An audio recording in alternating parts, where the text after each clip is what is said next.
皆さん、こんにちは。シスコカスタマーサクセスのサクセスです。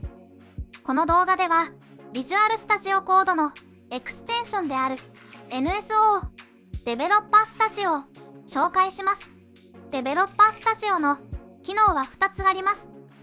まずは、デベロッパーの機能を紹介します。デベロッパーを使うには、エクステンションから NSO を検索します。インストールボタンを押して追加します。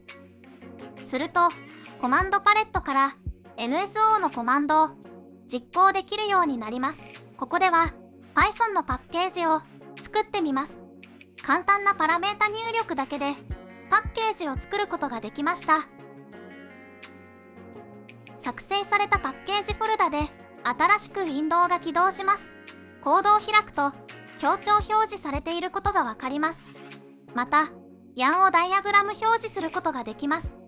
ダイアグラムをクリックすると、該当する行がハイライトされ、とても便利です。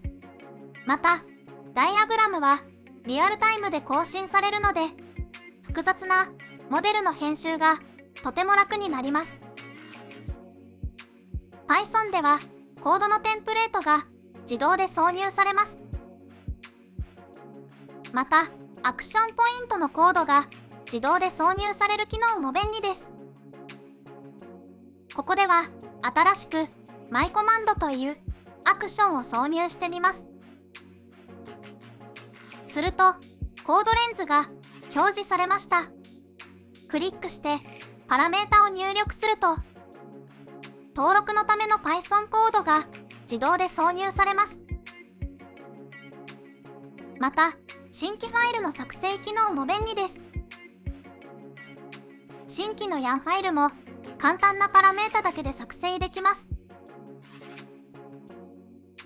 XML ファイルも作成できます。次に、エクスプローラの機能を説明します。エクスプローラをインストールすると、アクティビティバーに NSO のアイコンができます。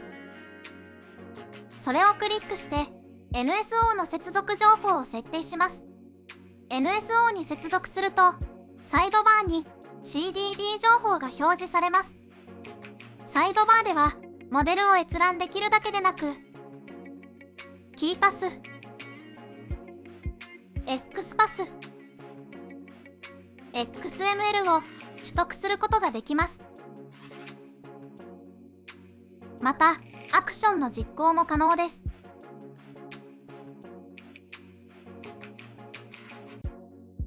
このように NSO デベロッパースタジオを使うと開発がとても楽になります。ぜひこの便利なエクステンションをお試しください。